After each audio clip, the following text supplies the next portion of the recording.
The 3 agencies that we were able to speak with assured us that they don't have any indication of unrest. We've been hearing over and over again, be patient, but why? Well, there are several reasons. The white car was parked underneath this awning. The silver car came through, hit it, and moved it all the way over there. Melissa, just bring me a cup of hot chocolate. This is putting me right into the Christmas spirit, these gorgeous lights. A new campaign is beginning, and this one for substitute teachers. Madison County Schools is putting signs on their buses just like this one. Now, this is a picture of one of the mailers sent to voters in Huntsville's District 5. You can see several allegations on here. Absolutely, Melissa. Now, I'm from Arizona, and we like everything spicy, so I've seen these candies around at gas stations and stuff, but I actually haven't really tried them. This special session would discuss protecting businesses from lawsuits related to COVID-19. Can you believe construction here along Zert Road has been going on for a decade? So far, their understanding is that some sort of explosion occurred, reminding people to keep their distance, investigating to figure out exactly who this person is. The staff at Huntsville Hospital can't just walk away. They can't just pretend that this pandemic doesn't exist. They have to face the realities of it every single day. Now we're going to talk about what's really important, the desserts and trees down on people's roofs. Teams from NASA's Marshall Space Flight Center, they're going to check you for COVID-19 antibodies. Thanksgiving. Went to my girlfriend's family's house for the first time and met her parents. The first time! You may not expect people to go out and launch a business. When it comes to purchasing masks, we have a lot of options. And one man is dead following this officer-involved shooting. We're just getting all warmed up. This is where the fire originally started. I'm getting hungry just thinking about all of the unique restaurants. A heartbreaking situation for the family that lives here. And you can have the ultimate love of a puppy. Both of these men have lengthy criminal records. Water rushing behind me. I don't know if you can hear it.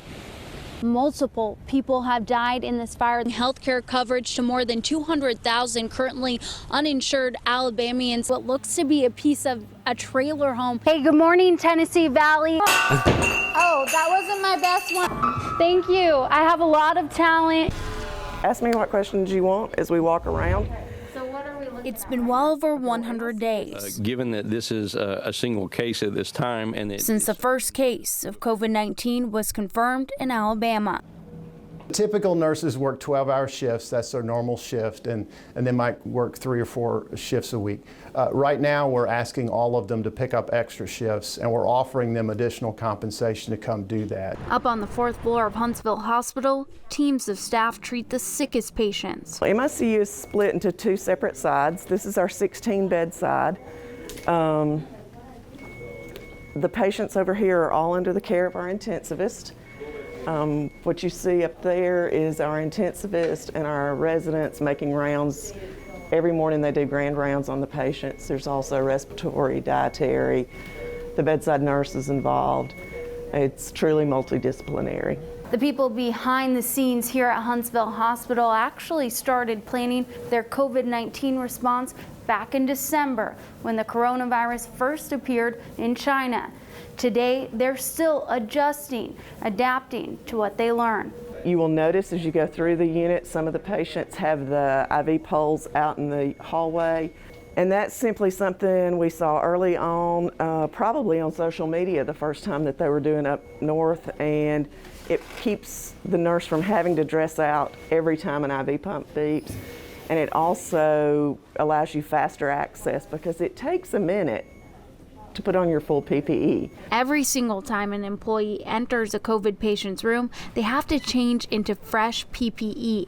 And when they leave, they have to take it off. Think about the nurses going into doing this. I think she's going in there, what, 15, 20 times, maybe more? At least. Shift, right? We go through probably 200 gowns a shift. Each room on the ICU floor is negative pressure, meaning the air is filtered and then exhaust to the outside. One thing we've done differently with COVID, once the patient is discharged, the room's allowed to sit for 2 hours, air exchange to occur, any droplets that might be in the air drop out before environmental services comes in to clean.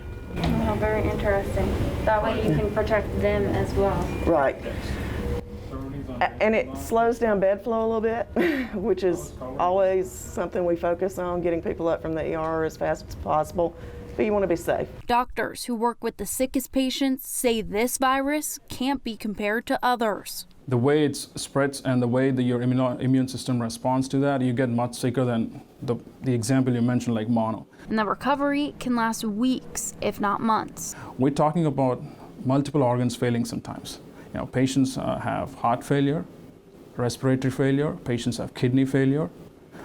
Your immune system is overwhelmed, you're prone to many bacterial infections. So we're talking about recovering from an illness that takes almost 1 to 2 months, and people are more prone to blood clots. So even if I get you out of the hospital within a month, I'm talking about 1 to 2 months of rehabilitation. As the staff at Huntsville Hospital continues to do their job every day, they hope the public will do what they can to slow the spread. The severity of illness I see here is very bad, and I want people to understand that we have very simple measures to prevent this, right? Practice physical distancing, use a mask in any public place you are, always wash your hands properly. These simple measures can decrease the infection rate by 85% or so. If you want to produce a bountiful garden, you have to put in time, sweat, and consistent care. Edie Grun, director of Feeding Families, knows all about the effort it takes. She spends most of her time out here working to create a community garden for the Hartselle area. There's so much to be done, and I know if I don't get up and do it, it won't get done.